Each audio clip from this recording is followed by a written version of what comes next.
Friends, welcome to straight topics YouTube channel. आज के video lecture में हम बात करेंगे जो रिसेंटली न्यूज़ आई।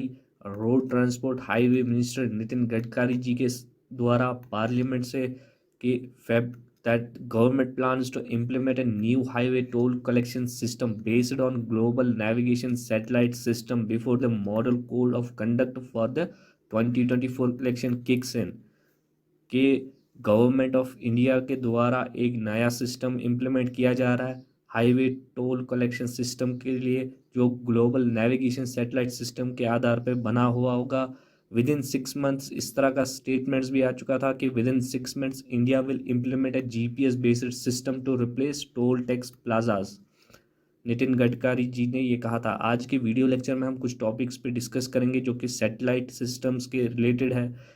फर्स्ट इसमें रहेगा global navigation satellite system GNSS।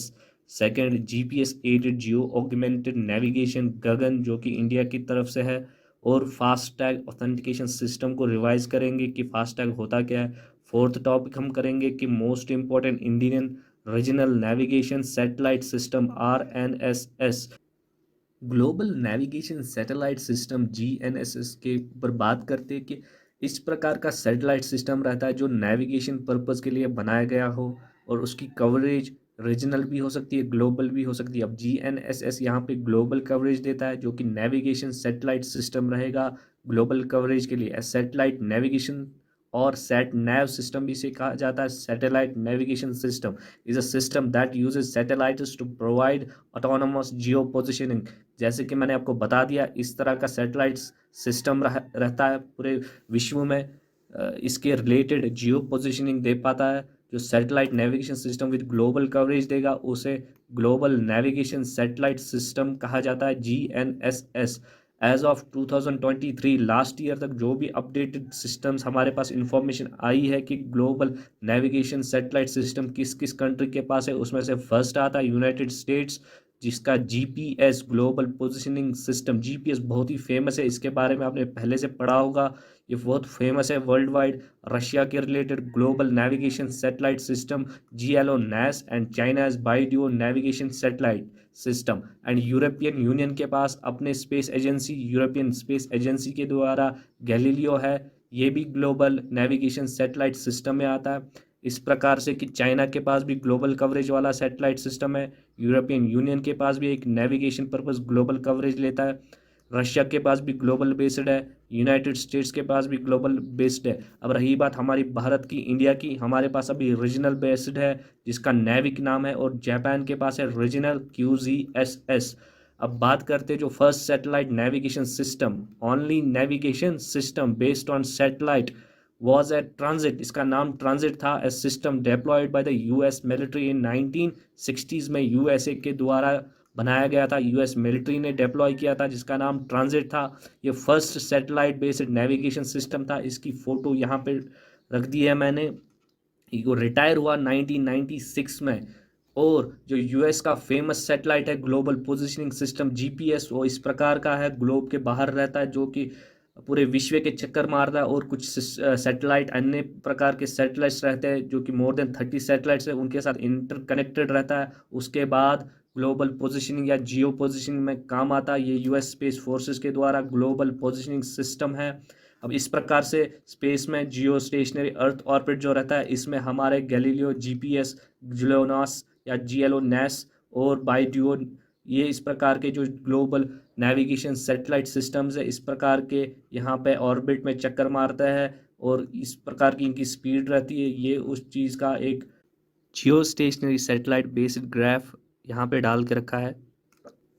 Next हम बात करेंगे Indian regional navigation satellite system RNSS। Means हमारे पास भी जो नेविगेशन सैटेलाइट सिस्टम है वो रीजनल बेस्ड है इंडिया के द्वारा, उसे RNSS सिस्टम कहा जाता है, रीजनल नेविगेशन सैटेलाइट सिस्टम। अब किसका है? इंडियन रीजन का है। इसे Indian regional navigation satellite system technically बताया जाता है और इसका नाम नेविक है, Indian regional navigation satellite system NavIC.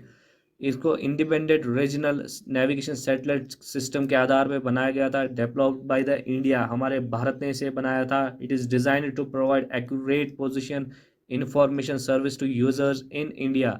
अब किस प्रकार की सर्विस देगा? स्टैंडर्ड पोजीशन सर्विस एसपीएस और रेस्ट्रिक्टेड सर्विस देगा। दो प्रकार की सर्विसेज देगा, उसमें आएगा एसपीएस एंड आरएस। ये स्टैंडर्ड पोजीशन सर्विस सारे यूजर्स के लिए रहती है जो इंडिया में है, और रेस्ट्रिक्टेड सर्विस इस प्रकार की इनक्रिप्टेड सर्विस रहती है जो only for authorised users permission लेनी पड़ती है। उसके बाद इस रेस्ट्रिक्टेड सर्विस में एक्यूरेशन जो एक्यूरेसी रहती है वो स्टैंडर्ड पोजीशन सर्विस से 20 metre in the primary service area better रहती है।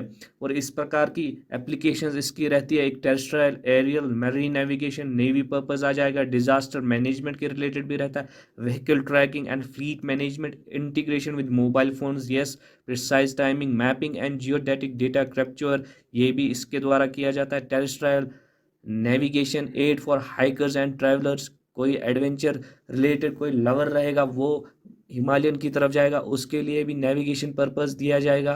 And visual and voice navigation for drivers, voice assisted navigation for drivers इसकी एप्लीकेशन रहेगी। इस प्रकार का ये देखिए, ये पूरा ग्लोब है, इस प्रकार का ये सैटेलाइट है, नेविक सैटेलाइट, इसकी ये ऑफिशियल फोटो है, ऑफिशियल पाथ है, और ये इस प्रकार की सिस्टम बनाता है। पूरा रिसीविंग स्टेशन से अपलिंक और डाउनलिंक्स के काम आ जाता है, उसके बाद इंफॉर्मेशन एक्सचेंज करता है पूरी नेविगेशन पर्पस के रिलेटेड। जो नेविगेशन सैटेलाइट सिस्टम नेविक है, ये हमारा रीजनल बेस्ड इंडिया का रीजनल नेविगेशन सैटेलाइट सिस्टम है नेविक।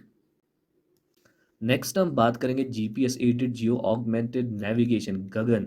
बहुत ही important and famous satellite system बनाया गया था इसरो के द्वारा। GPS aided geo augmented navigation GAGAN is an implementation of regional satellite based augmentation system SBAS by the government of India. भारतीय सरकार के द्वारा बनाया गया था। किसने डेवलप किया था? ISRO, Indian Space Research Organisation and Airport Authority of India to provide the best possible navigation services over Indian FIR flight information region. Means first purpose इसका यही था कि फ्लाइट पर्पस के रिलेटेड सर्विस दे जाएगा, नेविगेशनल सर्विसेज देगा, वो भी प्रिसाइज एंड एक्यूरेट, क्योंकि जो जीपीएस रहता है, जियो पोजिशनिंग सैटेलाइट, खाली इसी पे डिपेंड रहेंगे तो वो एक्यूरेट एंड प्रिसाइज नहीं देता है। उसके बाद दूसरा सिस्टम ऐड किया जाता है इसको, जियो ऑगमेंटेड नेविगेशन सिस्टम। ये एक एडवांस टेक्नोलॉजी रहती है नेविगेशन पर्पस के लिए, जो एक प्रिसाइज एंड बहुत ही कैलकुलेटेड वे में अच्छे रिजल्ट्स और अच्छी इंफॉर्मेशन प्रोवाइड करता है नेविगेशनल सर्विसेज के रिलेटेड। और इंडिया के द्वारा ये पहला ऐसा नेविगेशन ऑगमेंटेड सिस्टम था जो कि फ्लाइट इंफॉर्मेशन रीजन के रिलेटेड था। उसके बाद जो नेबरिंग जो एफआईआर सिस्टम्स रहते हैं उनके साथ भी कनेक्ट हो सकता है। तो GAGAN is a system of satellites and ground stations that provides GPS signal correction giving you better position accuracy. इस प्रकार इसको समझिए, ये सैटेलाइट रहा, तो उसके बाद जीपीएस सैटेलाइट्स के साथ कनेक्ट रहता है। ये जीपीएस सैटेलाइट यहाँ पे आ जाएगा, जियो पोजिशनिंग सैटेलाइट्स, और ये ऑगमेंटेड सैटेलाइट्स रहेंगे। उसके बाद नीचे ग्राउंड स्टेशंस के साथ कनेक्टेड रहेगा, इंटर कनेक्टेड रहेगा। उसके बाद फ्लाइट इंफॉर्मेशन के related services, navigational services provide करेगा, वो भी उसकी पोजीशन एक्यूरेट रहेगी। It is the first such system developed for India and neighbouring countries in the equatorial region, जो कि मैंने आपको बता दिया। There are only 4 space based augmentation systems. उसमें हमारा इंडिया भी आता है, इंडिया की तरफ से गगन है, यूएस की तरफ से वास्प है, एंड यूरोप की तरफ से EGNOS, एंड जापान की तरफ से एमसैस। तो हमारा भी है, हम 4 कंट्रीज़ के अंडर आते हैं, उसमें इंडिया भी आता है। टोटल 4 कंट्रीज है जिनके पास स्पेस बेस्ड ऑगमेंटेशन सिस्टम है। इंडिया की तरफ से गगन है। अब इसके एप्लीकेशंस क्या रहते हैं? इसकी मल्टी डायमेंशनल एप्लीकेशंस रहती है। एविएशन सेक्टर, जिसका इसका मेन पर्पस रहता है, forest management, railway signalling, scientific research for atmospheric studies, natural resource and land management, location based services and mobile and tourism related services. ये इसकी अन्य प्रकार की एप्लीकेशंस रहती है। नेक्स्ट हम बात करेंगे फास्टैग, जो कि एक ऑथेंटिकेशन सिस्टम है, इंडिया के द्वारा डेवलप किया गया था फास्टैग। इसके बारे में आपने पहले से जान लिया होगा, चलिए रिवाइज करते। FASTag is a device that employs radio frequency identification RFID technology इस पे इम्प्लीमेंट की जाती है for making toll payments directly while the vehicle is in motion. FASTag RFID tag is affixed on windscreen के ऊपर लगाया जाता है। उसके बाद enables a customer to make the toll payments directly from the account which is linked to FASTag. FASTag offers convenience of cashless payment, yes, benefits like savings on fuel time as the customer does not has to stop at the toll plaza. Fastag is a vehicle specific. Once it is affixed to a vehicle, it cannot be transferred to another vehicle. Means एक vehicle पे लगा है, उसके बाद ये दूसरी vehicle पे नहीं लग सकता। ये vehicle centric रहता है, इसी के ऊपर registration रहती है, दूसरे के ऊपर नहीं चलेगा। है इसी के related ये स्कैन हो सकता है, उसके बाद टोल कट सकता है।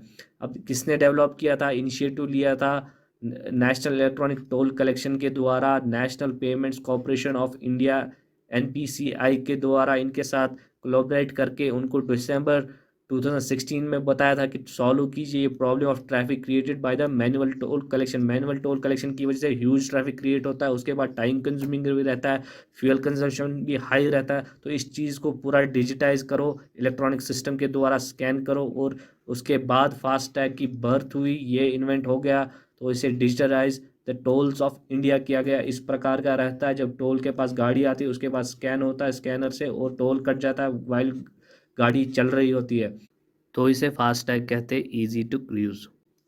नेक्स्ट एंड लास्ट हम बात करेंगे कि जो वीडियो लेक्चर स्टार्ट किया था हमने कि GPS location based satellite based system डाल दिया जाएगा, उसके बाद टोल कटेगा, उसके बाद टोल कलेक्शन की जाएगी, टोल बूथ्स को हटाया जाएगा, टोल प्लाजाज को हटाया जाएगा। अब ये देख सकते हैं कि इम्प्लीमेंटेशन कैसे हो सकता है, अभी हुआ नहीं है, बट अब जान लेंगे कि involves fitting vehicles with on board unit और ट्रैकिंग डिवाइस। एक प्रकार का ट्रैकिंग डिवाइस या ऑन बोर्ड यूनिट फिट किया जाएगा व्हीकल्स में, which communicates with satellites to determine location. Satellites के द्वारा इनकी लोकेशन डिटरमाइन की जाएगी, क्योंकि इसके अंदर ऑन बोर्ड यूनिट रहेगा, एक सिस्टम रहेगा जो ट्रैकिंग डिवाइस की तरह काम करेगा और डायरेक्टली सैटेलाइट के साथ लिंक हो जाएगा। उसके बाद डिटरमाइन लोकेशन करेगा, उसके बाद नेशनल हाईवेज के साथ कोऑर्डिनेट करेगा, जिसके पास डिजिटल इमेज प्रोसेसिंग सिस्टम लगाया गया होगा इस प्रकार का, और वो इंश्योर करेगा, सॉफ्टवेयर की वजह से कैलकुलेट करेगा कि टोल रेट्स कितना है, डिस्टेंस ट्रैवल कितना किया है इस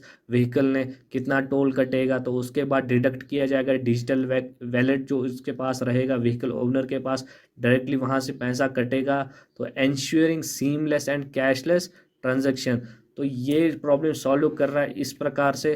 तो एनफोर्समेंट मेजर्स रहेंगे कि सीसीटीवी कैमराज लगाए जाएंगे हाईवेज पे to monitor complaints and deter evasion tactics, और the new system will likely coexist with the existing FASTag जो रहेगा वो उसके साथ जुड़ा रहेगा। ये बता रहे अभी हुआ नहीं है कि इस प्रकार का रहेगा, बट इस प्रकार का एक रास्ता बन रहा है। Decision of mandating on board units for all vehicles is yet to be made, अभी बताया नहीं गया है, अभी चर्चा के अंडर है। अब बेनिफिट्स क्या रहेंगे, स्मूथ ट्रैफिक फ्लो रहेगा, फास्टर कम्यूटर्स रहेंगे, फेयरर बिलिंग रहेगी, बट प्राइवेसी कंसर्न्स इस पर सबसे ज़्यादा कि data security and user privacy need to be addressed effectively, क्योंकि इसमें ऑन बोर्ड यूनिट जो रहेगा, जो व्हीकल ट्रैकिंग एक ट्रैकिंग डिवाइस की तरह काम करेगा, जो वॉइस असिस्टेंस भी रह सकता है, जिसकी वजह से एक data security and user privacy violate हो सकती है। तो अभी ये चर्चा में अभी इम्प्लीमेंट नहीं हुआ, इसका अभी नोटिफाई नहीं हुआ है भारतीय सरकार के द्वारा, जब आएगा तब पता चलेगा। बट इस प्रकार का एक टेक्निकल वे इसमें रहता है इम्प्लीमेंट करने के लिए।